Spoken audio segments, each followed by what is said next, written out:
नमस्कार मित्रांनो, श्री स्वामी समर्थ. ओंदू फॉर स्वामी भक्ती या यूट्यूब चॅनलवर आपले स्वागत आहे. तर आज आपण बघूया लक्ष्मीपूजनाचा झाडू कधी आणावा. चला तर मग व्हिडिओला सुरुवात करूया. लक्ष्मीपूजनाला आपण लक्ष्मी स्वरूपात झाडू पूजत असतो. तर हा झाडू इतका महत्त्वाचा आहे, तर हा महत्त्वाचा झाडू आपल्याला महत्त्वाच्या दिवशीच आणायचा आहे. तर लक्ष्मीपूजनाचा झाडू आपल्या घरी कधी आणावा, झाडूची लक्ष्मीपूजनाच्या दिवशी पूजा कशी करावी, वर्षभर आपल्या घरांमध्ये हा झाडू वापरताना कोणते महत्त्वाचे नियम पाळावे, कोणत्या चुका टाळाव्यात, झाडूंची पूजा करत असताना कोणता मंत्र म्हणायचा, तसेच अजून काही झाडूंविषयी असणारी माहिती या व्हिडिओमध्ये मी देणार आहे. त्यामुळे तुम्ही व्हिडिओ शेवटपर्यंत नक्की पहा. कमेंट बॉक्समध्ये जय माता लक्ष्मी नक्की लिहा. बघा, माता लक्ष्मीला शांतता आवडते, स्वच्छता आवडते. ज्या घरांमध्ये स्वच्छता असते तिथेच माता लक्ष्मी वास करते आणि आपलं घर स्वच्छ करायचे काम कोण करत, तर झाडू करतो. आणि म्हणून आपल्या संस्कृतींमध्ये झाडूला माता लक्ष्मीचे प्रतीक मानलं जातं. माता लक्ष्मी समजून तिची पूजा केली जाते. मग आपण फक्त लक्ष्मीपूजनाच्या दिवशीच्या झाडूची पूजा करायची का नाही, वर्षभर झाडूचा सन्मान करायचा. आणि त्यासाठी व्हिडिओमध्ये मी जे सांगितलं आहे त्यासाठी होतील तेवढे महत्त्वाचे नियम आपण आवश्यक पाळावे. बघा, आपल्या चॅनलवर वसुबारस, लक्ष्मीपूजन, धनत्रयोदशी या सणांच्या पूजनांचे सुंदर असे व्हिडिओ येणार आहेत, तर ते व्हिडिओ देखील तुम्ही पाहण्यास विसरू नका. प्रथम जाणून घेऊ लक्ष्मीपूजनाचा झाडू घरी कधी आणावा. बघा, लक्ष्मीपूजनाचा झाडू घरात आणण्यासाठी, खरेदी करण्यासाठी मुहूर्त असतो. तो असतो धनत्रयोदशीच्या दिवशी. तर आपण धनत्रयोदशीच्या दिवशी झाडू खरेदी करावा, आपल्या घरी आणावा. इतर वेळेला वर्षभर ज्या वेळेस आपण झाडू खरेदी करता तो आपण मंगळवारी, शनिवारी किंवा अमावस्येच्या दिवशी खरेदी करून आपल्या घरी आणायचा आहे. तसेच जर तुम्हाला मासिक धर्म असेल तर तुम्ही घरातील इतरांना झाडू खरेदी करायला सांगा आणि मग त्याची पूजा तुम्ही लक्ष्मीपूजन दिवशी करू शकता. आता पाहू लक्ष्मीपूजनाच्या झाडूची पूजा कशी करायची. लक्ष्मीपूजनाच्या दिवशी माता लक्ष्मी आपल्या घरात प्रवेश करते. जर घरातील अलक्ष्मी गेली तरच माता लक्ष्मी घरात प्रवेश करते. म्हणून काय करायचं, त्याला एक विशिष्ट पद्धत आहे. संध्याकाळी आपली लक्ष्मीपूजनाची पूजेची तयारी करायची. नवीन जी केरसुणी किंवा झाडू असतो तो आपल्या घराच्या बाहेर उजव्या बाजूला ठेवून घ्यायचा आणि जुना जो झाडू असतो त्यानं आपल्या घराच्या मागील भिंतीपासून ते आपल्या घराच्या प्रवेशद्वारापर्यंत घरांमध्ये सरळ रेषेत झाडत यायचं. उंबरावरती येऊन जुन्या झाडूचा एक फळ तोडायचा आणि तो फळ बाहेर फेकायचा आणि म्हणायचं अलक्ष्मींनी सारणं, म्हणजेच अलक्ष्मी बाहेर जाओ. नंतर हा जुना झाडू घराच्या बाहेर ठेवायचा आणि नवीन झाडूची हळद, कुंकू, अक्षदा, फुलं वाहून पूजा करायची आणि मग तो झाडू घरात आणून लक्ष्मीपूजनाच्या पूजेच्या ठिकाणी मांडून घ्यायचा. लक्ष्मीपूजनाच्या दिवशी जुना झाडू अशा पद्धतीने बाहेर ठेवावा आणि नवीन झाडू अशा पद्धतीने पूजा करून आपण लक्ष्मीपूजनाच्या पूजेत मांडायचा असतो. बघा, इतर वेळेला जर झाडू खराब झाला तर तो बाहेर कसा काढायला.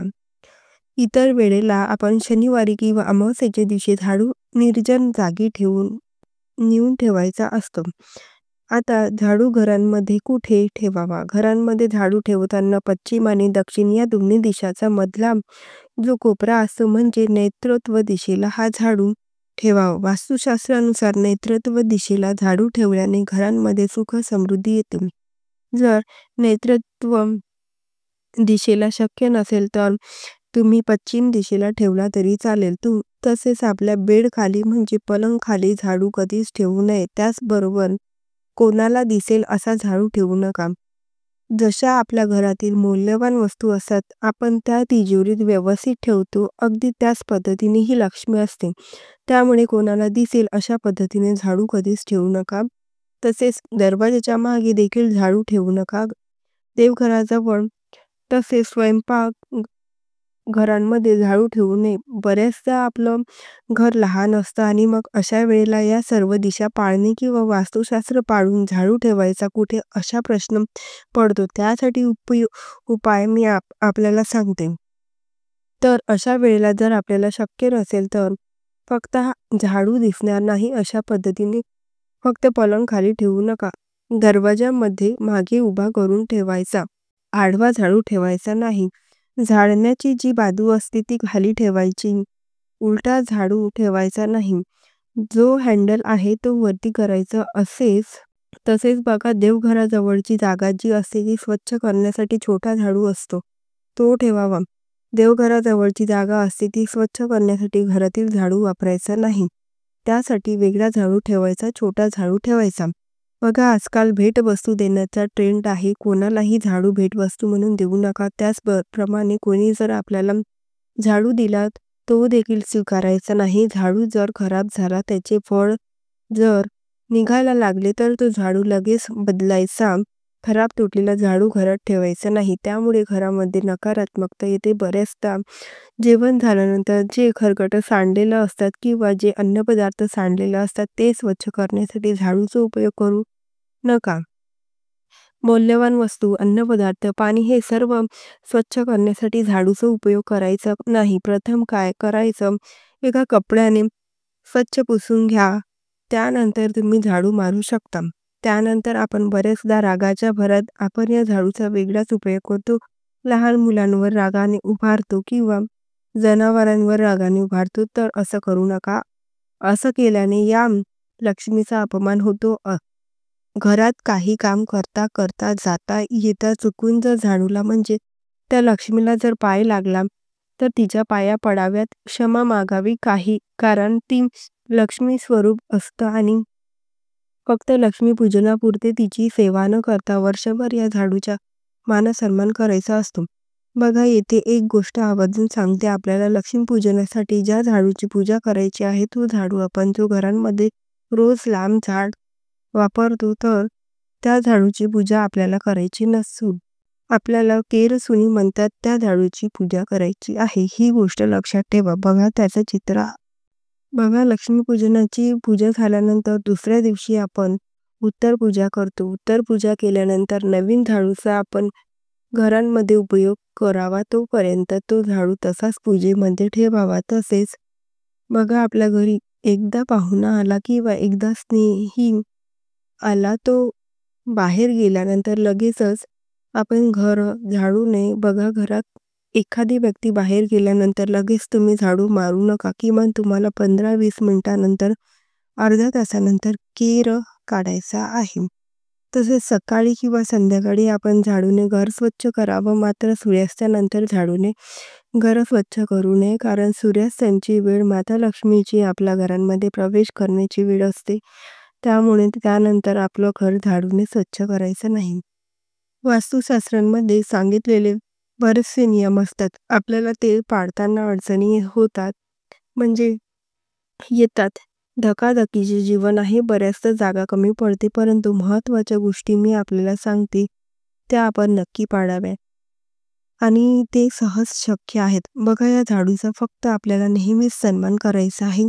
झाडू आपटू नका, कोणाला मारण्यासाठी वापरू नका, उगाराला वापरू नका. जशी एखादी देवाची मूर्ती किंवा फोटो याचा आपण घरांमध्ये त्या पद्धतीने सन्मान करतो, अगदी त्याच पद्धतीने या झाडूचा सन्मान करायचा. हे सर्व नियम जर आपण पाळून झाडूचा वापर नेहमीच केला तर आपल्या घरांमध्ये सकारात्मकता नांदेल, आरोग्य नांदेल, सुख समृद्धी ऐश्वर्य नांदेल आणि माता लक्ष्मीची नेहमीच आपल्यावरती कृपा दृष्टी राहील.